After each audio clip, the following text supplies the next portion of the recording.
Hello, and here's my personal review on a game that I recently got introduced to. Probably one of the best card games I've ever played, called Cards Against Humanity. Now I'm going to put on these goggles and you're going to see from my point of view. So, right, here we go. We got the main box here, and it's two expansions, the first and second expansions. We'll get to those in a minute. We'll get to that in a minute as well. So we got the main box. As it says, Cards Against Humanity, a party game for horrible people. But we're all a bit horrible, that's okay. What we have is the rules, and explains one way. There's several different ways of playing. This explains everything, and all that. We'll leave that aside. And what we have is you have 460 white cards and I think it's 80 or 90 black cards. And we'll tip those out. There's another explanation on the back as well, so we'll put that over here. So we'll take the black cards separate from the white cards. Now it's best you have at least, say, 3-4 people playing. You can play it 2-player, but it's not as fun. The more people the better. It does say somewhere in the box 4 to 20 plus players, so ignore the time because it can take a long time, a short time. And age 17 plus, yeah, definitely 17 plus. Probably 16 is pushing it, I would say, but it's an American game, so they say 17. I say UK 15 to 16 because we're all, you know, don't want to say. So, how do you play? Each player gets 10 white cards. So 1, 2, 3, 4, 5, 6, 7, 8, 9, 10. We'll just do the one person. Remember, 1, 2, 3, 4, 5, 6, 7, 8, 9, 10. Yep, made sure I got 10. So each player has 10 cards, 10 white cards. And what you do is you look at these cards, and you have to choose an answer from these cards to answer one of the black cards. And the black cards are the question cards, and these are the answer cards. So these all have been shuffled up before. Well, they're not now because I've had to go through them for another reason I'll show later on. So we'll choose one from random, because this is the haiku card. That's the last card. I'll explain that later. Okay. So here we go. How am I maintaining my relationship status? Now everyone, the first and primary way I had to play, would go by the rules, is that one person out of the group, let's use these, my bear from Finland, for the Horde and for the Alliance. So one person reads it, that person can't play, but everyone else can, and once they've all put in an answer, the person reading the card then chooses the funniest one or the one they want to win, and whoever has the winner gets the black card as a win token, as it were. And the main rule is first one to get to 10 wins. You can use these as well as bet-in tokens. So say you've got some of these and you've got a second answer that you want to play, you can bet your black card. Now if you win, you get the question card and your black card back, so you get 2. If you lose, the winner will get the cards and you lose out your cards. So what we'll do is that's basically one way of playing it. Another way of playing it, once that person's read that out and that goes over, the question then goes to the next person, so on and so forth. You can go clockwise or anti-clockwise, doesn't matter. That's one way of playing it. Another way of playing it is that one person reads all the time, but they can play as well, so you've got 4 people playing. And then it's just put to a majority vote, and the person that read out the card... No, everyone can't vote on their own card. They have to vote on another card. And again, the one with the most votes wins. If there's a tie, then everyone has to vote for... Whoever didn't vote for those 2 cards has to vote for those 2 cards. That's one way of voting, and the winner will win. Or everyone else votes again, and you can then vote for your own card if you want to or not. Excuse me. and then again that one wins. So that's another way of playing it. So one person is just purely reading it out as essentially like a game show host almost. I'm trying to remember the other way now. I think that's it. Oh, no, you can, if you want to, include the deck as an extra character. Say there's 1, 2, 3, and me 4, plus 1 from the deck. Now this, you can play this rule at any time you want to. So if you have it like 4 players, then you have a 5th player. If you have 2 players, it's best to have the deck included, and go from there. Let me just turn down this music. Turn that down a little. Alright. Okay. So, for 4 players, everyone will put in their cards. And so, how am I maintaining my relationship status? So we go through the deck. The Pope, making a pouty face, a bleached asshole, William Shatner, crippling debt, teaching a robot to love, a good sniff, Vikings, glory holes, date rape, or children on leashes. Now, as it says, it's a party game for horrible people. You want to choose most likely the one that will get the best laugh, so therefore you're the one most likely to get the most votes and therefore win. So, how am I maintaining my relationship status? I don't know, let's see.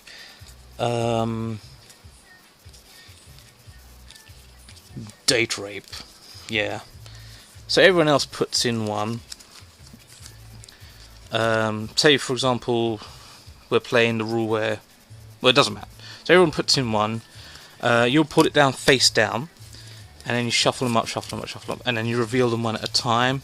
So, the Jews, date rape, spectacular abs, the invisible hand, and then you choose which one will win, probably date rape, and therefore you get that. And that's how you play it. Now, for 2 people, let's put that on the top. So we'll get rid of this one, and we'll just be between these 2. So say 2 people playing. So again, we'll use the same card. How am I maintaining my relationship status? Actually, no, we'll choose another card just to be random. What do old people smell like? Okay, and we'll choose some new white cards, answer cards. Okay, so there's only 2 players. So what you would do then is that you put 1 from each player and 1 from the deck itself. They would have seen their cards, but no one knows what the deck one is. Then shuffle them up, and then each player then chooses which one they want out of the game. So this one will probably choose that one will probably choose this one. So this one is the winner, but no one knows what card that one is. So this card, we'll say that's the deck, will win the card. If it was that person, that would win, but this one's a deck, and now the deck can actually win and outscore you. So yeah, that's a 2-player way, but it's not as fun because it's not really a game for winning. It's a game for the taking part and the laughing your arse off. Yeah, so that's the main game. With those cards there, we'll remove the Alliance and the Horde. Yeah, I know, a bit of a geek, but who cares? I could have used the Griff Ball, actually. I should have used Griff Ball instead. So, the game was such a good success that the creators decided to do a 1st and 2nd expansion. I can't remember exactly how many cards there are. They are slightly different quality, so you can actually tell the difference. You have that many answer cards, that many more question cards, and a bonus, you got blank white and black cards, where you can write in your own questions and answers and make them part of the game. So if you're very creative, you can come up with your own stuff. And all of these questions and answers are totally different from the actual game and from each expansion pack. So it's all unique. Kind of helps give the game a bit more longevity of how to play. And yeah, so that's your 1st and 2nd expansions. Now, I'll put that away later. Oh yeah, the haiku card. If you're just playing, just constantly going through, but you just want to stop playing, you play the haiku card, and you don't actually have to make a proper haiku. You just pick 2 from the deck, or if there's none in the deck, you pick 3 from your hand, and you make up something. You just read them out. Say, for example, those 3. You read them out in an order that will probably get the most laughs, like the KKK, the Virginia Tech Massacre catapults, something like that. Or another one. Let's go. So 1, 2, 3. Necrophilia, grave robbing, a salty surprise, or grave robbing, necrophilia, salty surprise, something like that. So yeah, that's the haiku card. Play that anytime you want. I always keep that separate because it's an important card. Right, here comes what I call the beast box. I was going to try and write beast box on there, but I ran out of space and just thought, well, screw it, just keep beast. What I did, I bought a second of the main game. So, because I found out that on their website you can download the PDA and actually print off your own copy of the game. But there are 40 white cards and 5 black cards that are in the PDA that are not in the game, and vice versa. There's 5 black and 40 white in the game, not in the PDA. Also, you have the holiday pack, which someone has put up on the text of the questions and answers from that. There's the Canadian version, which is essentially the same as this, only there are some cards, white and blacks, that are best orientated for the Canadian audience, whereas this is from America. You got the Canadian one. There's a rumour they're making a UK one, we don't know yet. So what I done, I bought a second one, and then I put them on these cards. So what I done was, I'll tip these out.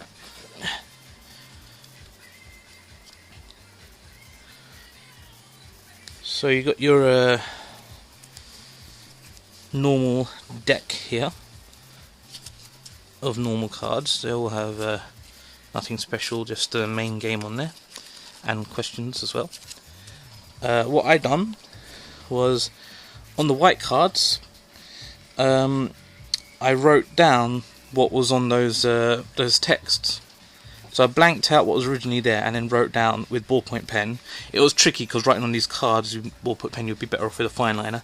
Then I put a silver dot and then an initial to depict what pack it's from. So this H, or H, is from the holiday pack. So these questions and answers are from the holiday pack. And for the question cards it was tricky. Blacking out was fine, just black permanent marker. Then I got a silver permanent marker and created what I call a text box. Waited for that to dry and then wrote on that. A little bit tricky to read because it's not very good pen, but you know, it works. So that's the holiday pack, like Christmas pack. This is a C. Let's see if we can find another. There we go, a C. My C's are terrible. They look like L's. That's for the Canadian pack. C for Canadian pack.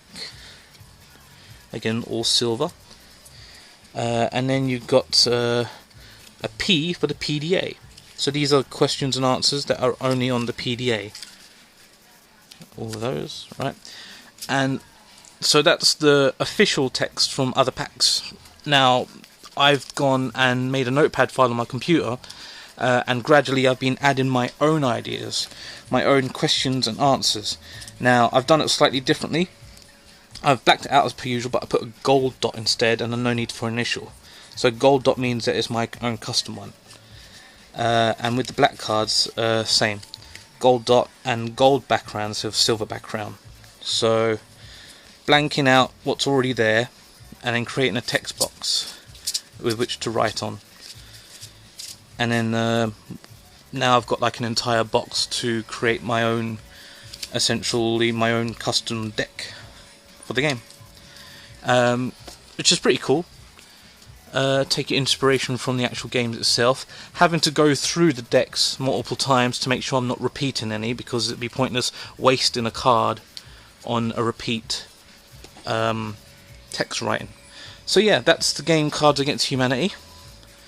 Very funny game, dirty-minded, definitely not for kids at all, no way. There is it's I think based on the game called Apples to Apples. That's I think more orientated for kids or younger audiences. This is I would say definitely an adult game. Barrel of laughs. It's worth looking into worth getting the PDA, worth buying the boxes. Go nuts. There you go.